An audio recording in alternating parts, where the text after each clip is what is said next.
다 찾으신 줄 알고 교독하겠습니다. 그러므로 내가 첫째로 권하노니 모든 사람을 위하여 간구와 기도와 도구와 감사를 하되 임금들과 너 근주 위에 있는 모든 사람을 위하여 하라. 이는 우리와 모든 근동과 단장하고 배려하고 평안한 생활을 하려 함이라. 이것이 우리 구주 하나님 앞에 선하고 받으실 만한 것이니 하나님은 모든 사람이 구원을 받으며 진리를 아비의 이름을 원하시느니라. 하나님은 한 분이시요 또 하나님과 사람 사이의 중보자도 한 분이시니 곧 사람이신 그리스도 예수라. 그가 모든 사람을 위하여 자기를 대속물로 주셨으니 기약에 이르러 주신 증거니라. 아멘. 이는 살아계신 하나님의 말씀입니다. 아멘. 아멘. 우리 주변 분들과 인사 나누겠습니다. 주님의 이름으로 축복합니다. 우리 주변 분들과 인사 나누겠습니다.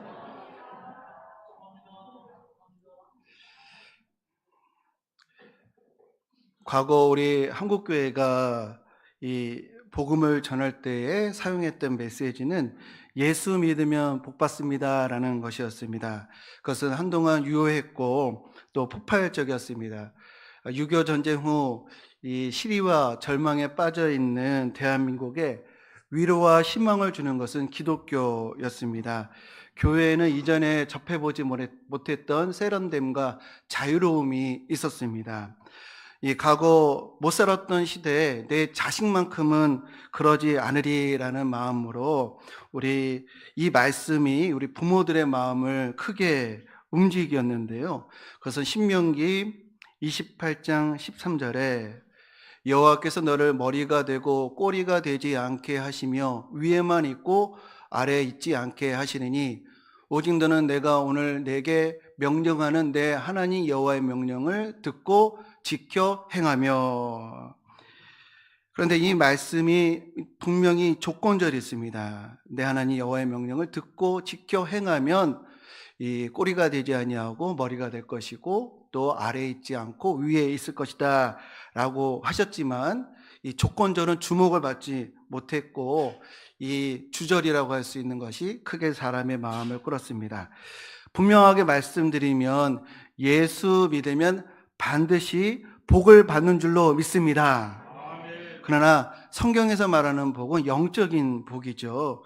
우리가 흔히 추구하는 세속적인 복은 아닌 것입니다. 그럼에도 불구하고 과거 한국교회는 영적인 복과 세속적인 복을 구분하지 않고 사용해 왔습니다. 소위 삼박자 축복이라고 해서 예수 믿으면 구원받고 잘되고 건강한다라고 하는 이런 메시지로 교회 성장의 도구로 사용을 한 것이 사실입니다. 그러나 오늘날 이러한 메시지가 과연 통하겠는가? 예수 믿으면 복 받는다라는 이 메시지가 우리 가족들, 지인들에게 어떻게 효과적으로 설득력 있게 전달될 수 있을 거라고 생각이 드십니까?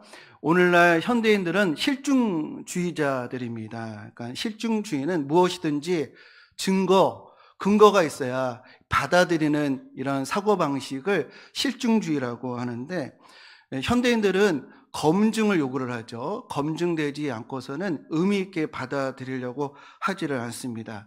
우리가 예수 믿으면 복 받습니다 라고 하는 이런 명제를 우리 현대인들은 검증을 할 겁니다. 실증적으로 따져본다는 것이죠. 과연 그러한가? 예수 믿으면 복을 받는가? 참으로 그러합니다. 복을 받습니다. 예수 믿으면 반드시 복을 받습니다. 천사도 흠모할 복을 받는 줄로 믿습니다. 에베소서 1장 3절에 찬송하리로다 하나님 아버지께서 그리스도 안에서 하늘에 속한 모든 신령한 복을 우리에게 주시되. 예수 믿으면 하늘의 모든 신령한 복을 받습니다. 그러나 현대인들이 바라는 복은 세속적인 복이에요. 그거 외에는 의미가 없기 때문에 세속적인 복이 있느냐 없느냐로 그들은 이제 검증을 하게 될 텐데, 세속적인 복은 어디에 더 많이 있을까요? 세상 사람들에게 더 많이 있는 것이 당연한 것일 겁니다. 국내 50대 기업의 최고 경영자 중에 기독교인 비율은 10% 이내일 겁니다. 그 중에서도 신실한 신앙인을 찾는다고 한다면 더 그 비율은 적겠죠. 다시 말해서 대한민국의 부자의 80% 이상은 예수를 모르는 이들이다. 또 예수 믿으면 머리가 되고 또 위에 서게 되는 줄로 믿습니다. 하지만 현대인들의 실증적으로 따지는 기준은 단순하게 말하면 머리가 된다라고 하는 것은 명문대 진학률일 겁니다. 누가 명문대를 많이 갈까요? 아마도 서울대 재학생 중에 80% 이상은 아마 불신자일 겁니다. 또 예수를 믿는 나라들 다 복을 받는다. 참으로 그러합니다. 하지만 반대인 경우도 많이 있죠. 우상을 숭배하는 나라가 경제 대국인 그런 경우도 있습니다. 정리하면 세속적인 복, 육신의 복은 세상 사람들이 더 많이 가지고 있다. 그래서 이 예수 믿으면 복 받습니다라고 하는 것을 오늘날 현대인들에게 설득력 있게 전달하는 것은 쉽지가 않다라는 것이죠. 또 우리가 전도를 하는 데 있어서 어려운 요소가 있는데 그것은 기독교 신앙은 인내의 신앙이다라는 겁니다. 누가복음 21장 19절에 너희의 인내로 너희 구원을 얻으리라. 인내로 구원을 얻는다. 또 로마서 5장 3, 4절을 보면은 환난은 인내를, 인내는 연단을, 연단은 소망을 이룬다. 인내로 구원을 얻고 인내로 소망을 얻습니다. 그래서 우리 믿음의 선조들은요 다 인내로 이 하나님의 약속을 이뤘습니다. 노아는 120년 동안 인내함으로 방주를 지었지요. 또 아브라함은 아들을 얻게 될 거라고 하는 약속을 받고 무려 25년 동안 인내를 해야 했습니다. 야곱은 베델에서 다시 집으로 돌아올 것이다 라고 하는 하나님의 음성을 들었지만 무려 20년 동안 연단을 받고 다시 집으로 돌아올 수가 있었어요. 요셉은 꿈을 꾸었지만 무려 13년 동안 온갖 고생을 하다가 애굽의 총리가 되었습니다. 이스라엘은 무려 40년 동안 광야에서 연단을 받고 인내함으로 드디어 가나안 땅에 들어갈 수 있게 되었습니다. 그 외에도 인내로 소망을 이룬 허다한 우리 성경적인 예를 찾아볼 수가 있죠. 근데 이것은 무엇을 의미하느냐? 이 성경의 약속은요, 우리가 기도하고 간구하는 것은 너무도 더디게 우리에게 찾아올 수 있다는 겁니다. 이거는 오늘날 우리가 전도를 하는 데 있어서 참 불리한 점입니다. 왜냐하면 사람들을 움직이게 하는 요소가 뭐가 있냐면 수반성이거든요. 수반성. 수반성은 뭐냐면 행위와 결과가 얼마나 가깝냐라는 겁니다. 내가 이 행위를 했는데 결과가 즉각적으로 나오면 사람들이 그걸 따르게 되는 것이죠. 오늘 퇴근 전까지 이 일을 하면 특별 보너스 100만 원을 준다라고 하면 직원들이 막 빨리빨리 움직일 겁니다. 근데 이 일을 하면은 10년 후에 200만 원 줄게. 20년 후에 300만 원 줄게. 라고 하면 움직일 사람 아무도 없다는 것이죠. 그런데 우리 기독교 신앙은 인내의 신앙이다 보니까 수반성이 높은 게 아닙니다. 우리 민족은 무슨 민족이라고 하죠? 배달의 민족이라고 합니다. 배달이 밝은 산이라고 하는 것인데 딜리버리의 민족이 돼버렸어요. 정말 우리나라처럼 이 배달이 빨리 되는 나라는 아마도 전 세계에서 드물 것 같습니다. 빨리빨리가 만들어 놓은 엄청난 업적이 배달인데요. 요즘 로켓 배송이라고 했어요. 로켓. 여기다가 또 한술 더 떠서 제트 배송이라고 있습니다. 여기서 한술 더 떠서 그 로켓 와우 배송이 있어요. 로켓 와우. 그러니까 주문을 하고 잉크가 마르지도 않은데 도착을 하는 거예요. 주문하고 일어서면 띵동하고 도착을 하는 그런 일들이 지금 우리에게 벌어지고 있습니다.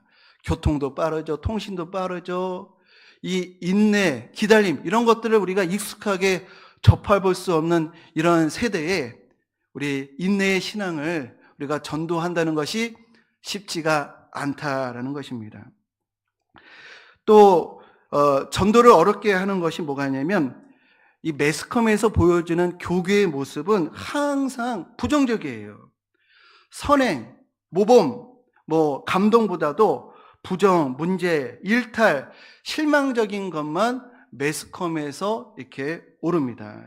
이게 매스컴의 생리가 아주 고약한데요. 이 교회의 진리성, 또 선행을 다루면 차별한다고 그래요. 다른 종교랑 차별한다고 하고.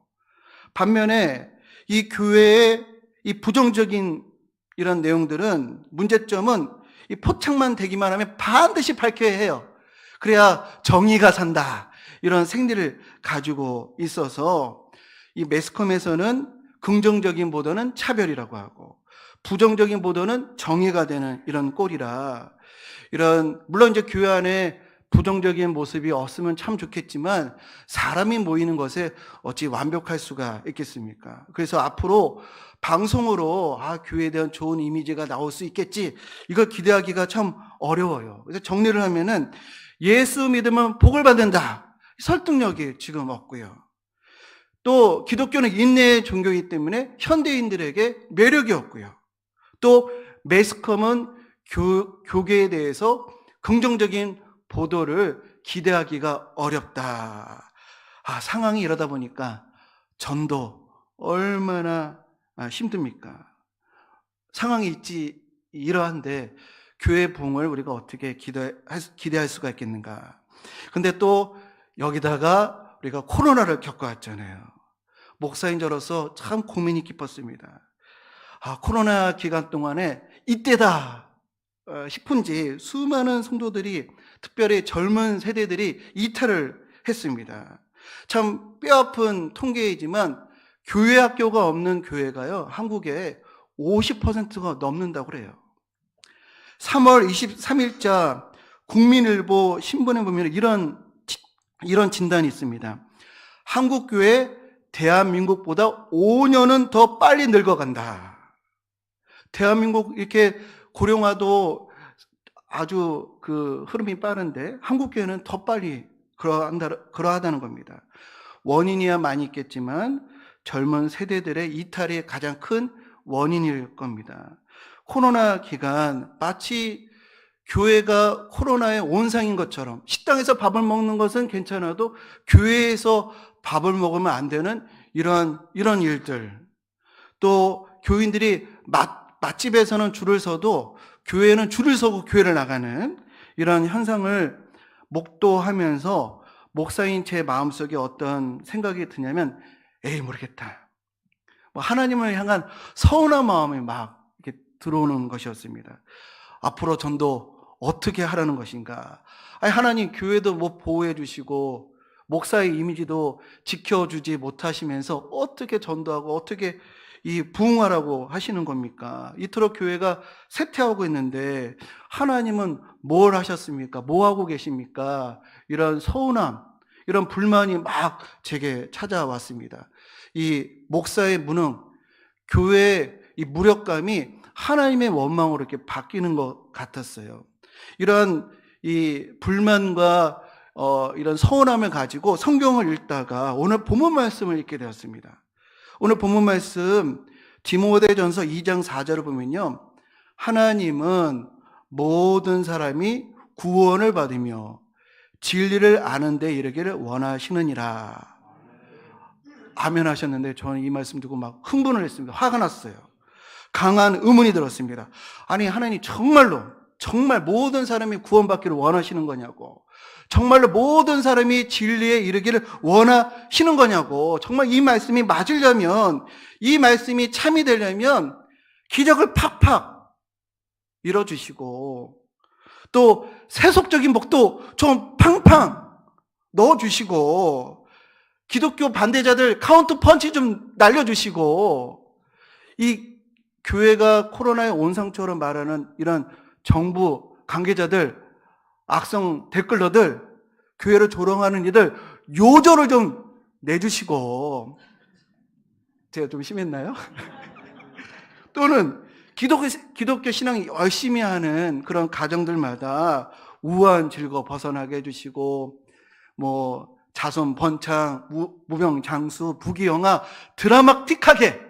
드라마틱하게 팍팍 주셔야 전도도 쉽고 교회 부흥도 이게 가능한 거 아니겠는가. 그래야 모든 사람이 구원을 받고 모든 사람이 진리에 이르기를 원하신다. 이 말씀이 맞는 것이지. 교회를 떠나고 예배를 가볍게 여기는 이들이 만연한 이때에 어찌 모든 사람이라고 하실 수가 있는가? 모두라고 하는 단어를 어떻게 사용하실 수가 있으신가? 부분이라고 하면은 인정하겠습니다. 착한 이들, 예정된 이들, 구별된 이들, 선별된 택한 자들만 구원받기를 원하신다라고 하면 이 말씀이 맞지요. 어떻게 모두라고 할 수가 있겠습니까? 라는 그런 마음이 들었어요. 이토록 특혜를 안 주셔 가지고야, 이토록 교회가 두둥겨 맞도록 내버려 두셔 가지고야 어찌 모두라고 하실 수 있습니까? 제가 이 모두라는 말에 다시 한 번만 말씀 띄워보시겠어요?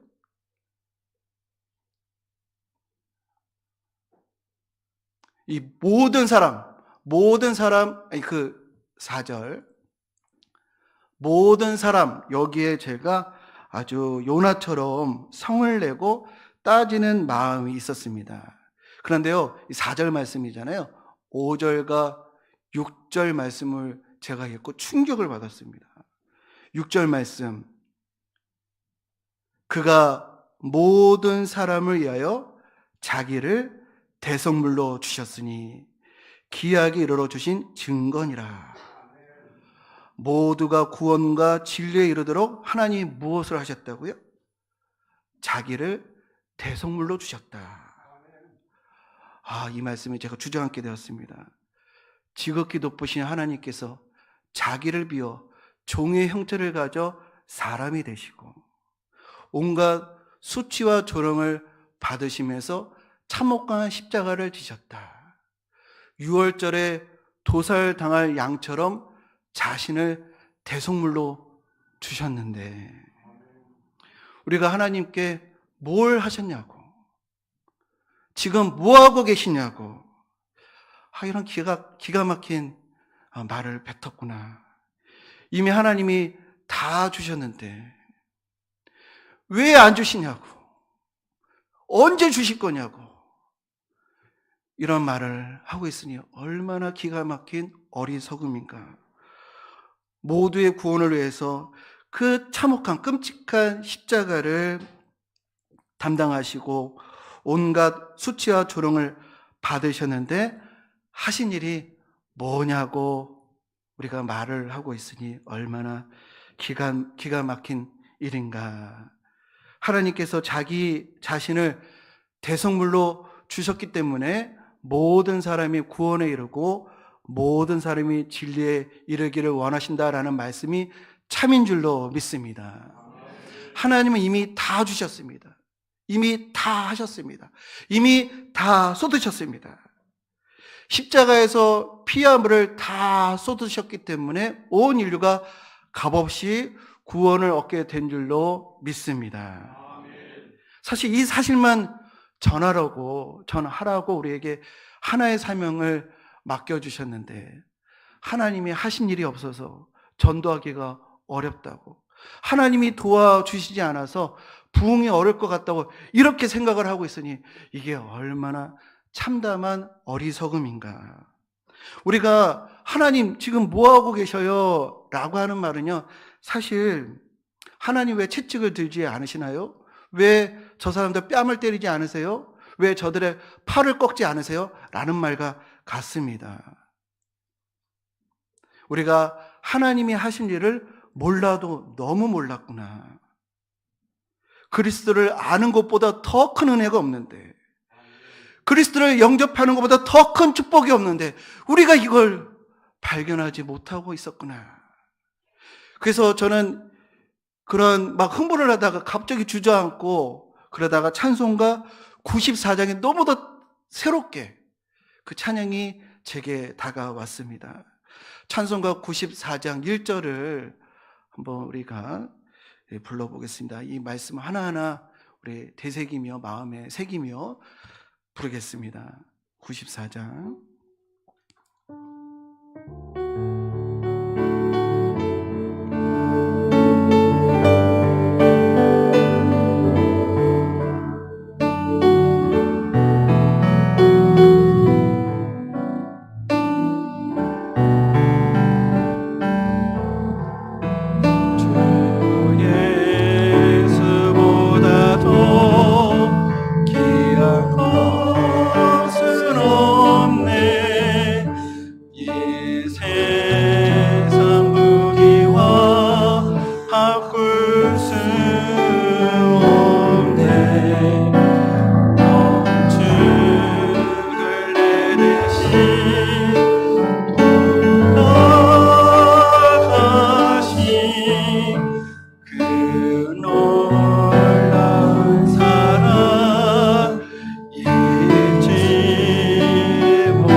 작사한 이의 마음이 이해되게 되었습니다. 또 사도 바울이 왜 이런 말씀을 하게 되었는지도 깨닫게 되었는데요. 갈라디아서 6장 14절.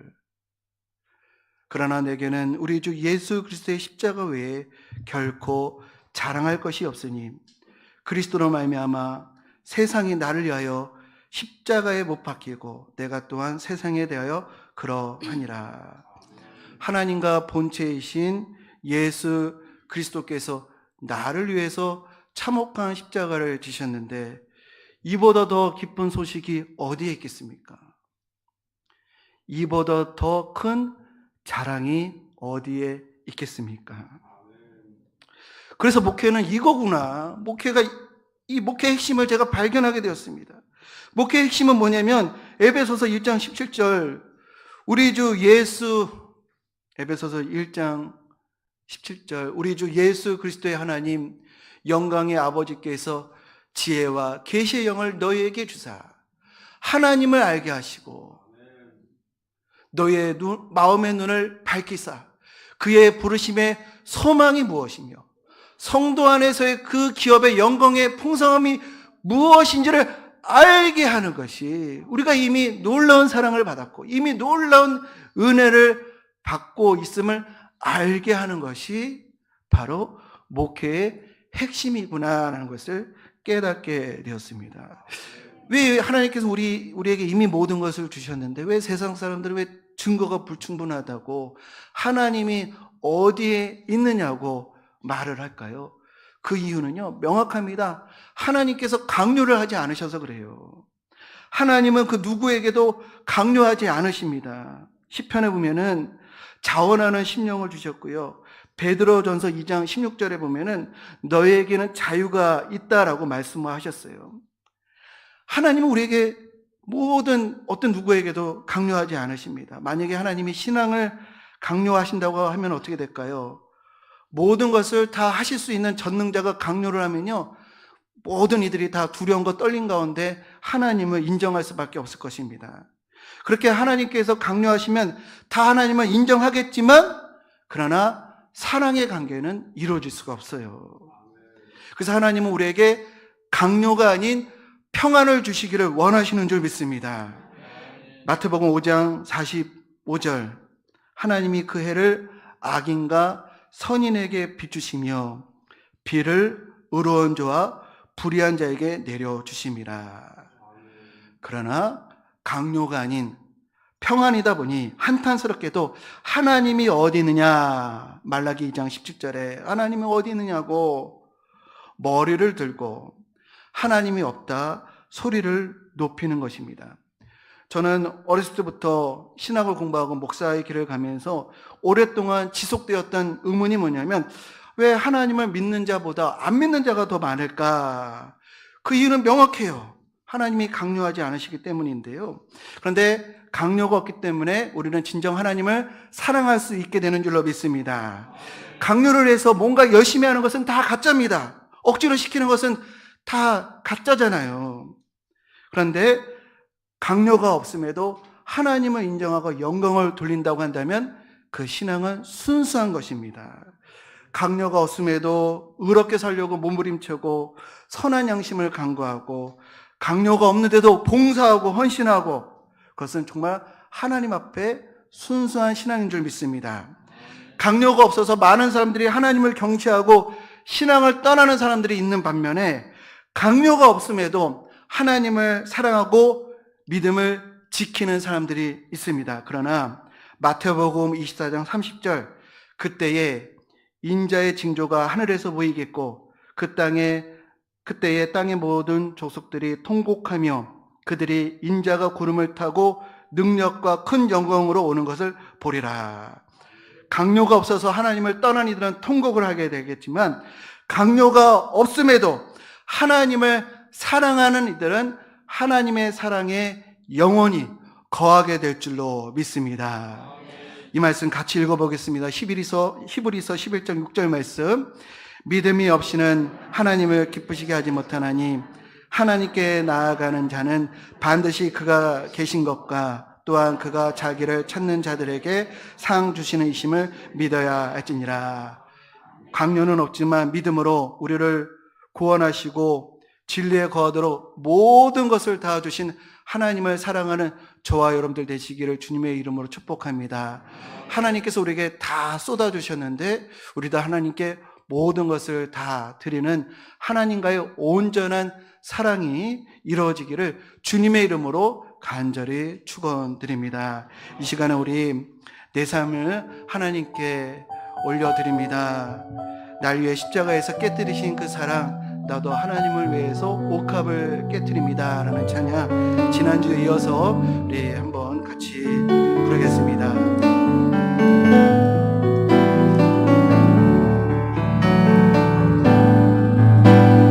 날 위해 십자가에서 깨뜨리신 사랑, 오늘도 그 사랑 안에 거합니다. 주님의 생명 내 안에 있고 주님의 사랑 날 강건하니 나 오늘도 주께 내 삶을 깨뜨립니다.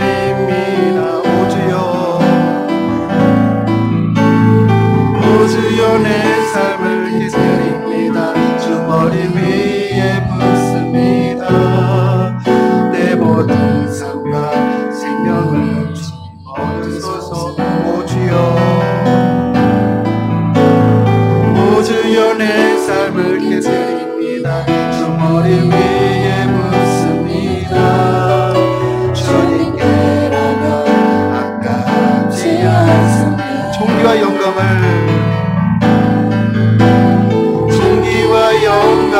받으소서. 하나님 어린 양 예수 능력과 공과 지혜와 힘을 받으소서. 존귀와 영광을 받으소서. 하나님 어린 양 예수 나라와 권세 영광 모두 주님께 내 문 열어주소서. 주의 천대같이 오도록 내 앞에 계신 주님과 피할 것은 없습니다. 내 손에 남은 것 없이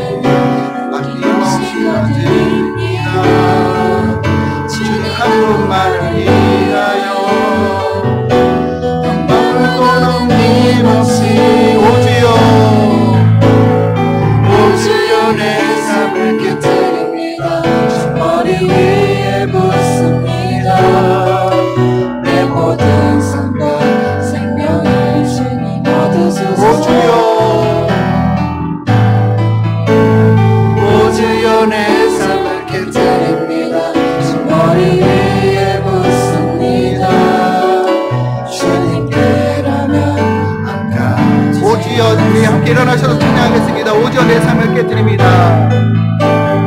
오주여 내 삶을 깨뜨립니다.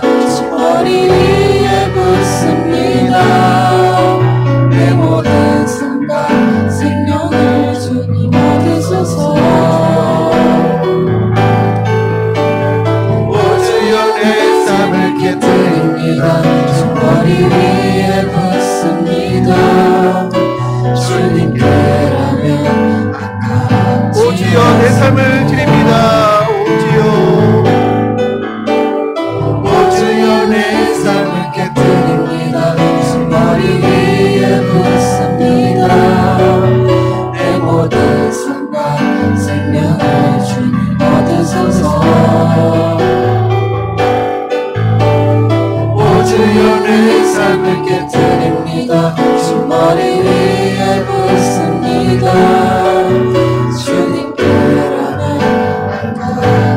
주님께라면 아깝지 않습니다. 주님께라면 아깝지 않습니다.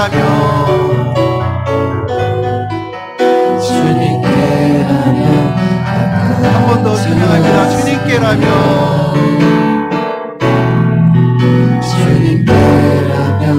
아깝지 않습니다. 이 시간에 하나님께서 이미 최고의 은혜, 최상의 축복을 주신 것을 제가 망각하며 살았습니다. 하나님 용서하여 주옵소서. 하나님께서 이미 다 하셨고 다 주신 것 하나님 영광 올려드리고 내 모든 것을 하나님께 드립니다. 받아 주옵소서. 이 시간 함께 우리 기도하겠습니다. 주여 주여 주여, 주님 우리에게 지혜와 계시의 정신을 주셔서 하나님 세속적인 복에 우리의 마음을 빼앗겼던 것 하나님 용서해 주시고 우리의 마음의 눈을 밝혀 보여주시사 그 부르심의 소망이 무엇이고 성도 안에서의 그 기업의 풍성함이 무엇인지 깨닫게 하여 주옵소서. 최고의 복, 최고의 영광, 기적적인 기적인 예수 그리스도를 우리에게 주셨는데 하나님 우리가 무엇을 하나님께서 주셨냐고, 하나님께서 뭘 하셨느냐고 이렇게 참담한 고백을 하고 있으니 하나님 우리를 불쌍히 여겨 주옵소서. 하나님 우리에게 모든 것을 주신 예수 그리스도를 담대히 선포하고 전할 수 있도록 인도하여 주옵소서. 하나님께 최고의 하나님 영광과 하나님 고백과 찬미를 드리는 저희들 되게 하여 주시고 하나님 담대하게 우리 자녀들에게 우리 아는 이웃들에게 복음을 전하면 하나님이 당신을 위해서 참혹한 십자가를 지시고 하나님 도살당하여 어린 양처럼 대속물이 되었다고 담대하게 전하며 하나님 그들을 구원의 길로 인도할 수 있도록 주여 인도하여 주옵소서. 세속적인 복에 하나님 우리의 마음이 뺏겼다고 용서해 주시고 하나님 영적인 신령한 복을 사모하는 저희 모두가 될 수 있도록 주여 인도하여 주옵소서. 예수 그리스도의 최고의 은혜와 복에서 떠나지 않는 저희들 될 수 있도록 인도하여 주옵소서. 이제는 우리 주 예수 그리스도의 은혜와 하나님 아버지의 무한하신 사랑하심과 성령의 교통감화 역사 동행하심이 나를 위해서 대속물이 되신 주님의 사랑 늘 감격과 기쁨 가운데 그 놀라운 소식 붙들고 살아가리라 결단하는 우리 하나님의 귀한 성도님들 머리머리 위에, 그 기업가 자녀들 머리머리 위에 이제부터 영원토록 함께 하시기를 간절히 축원하옵나이다. 네.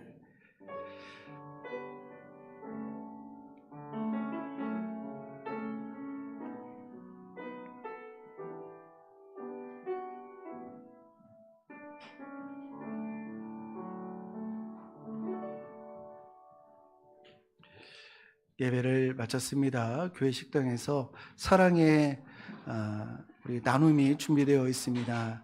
식사 다 하시고요. 또 건강한 모습으로 우리 다음 주에 뵙겠습니다.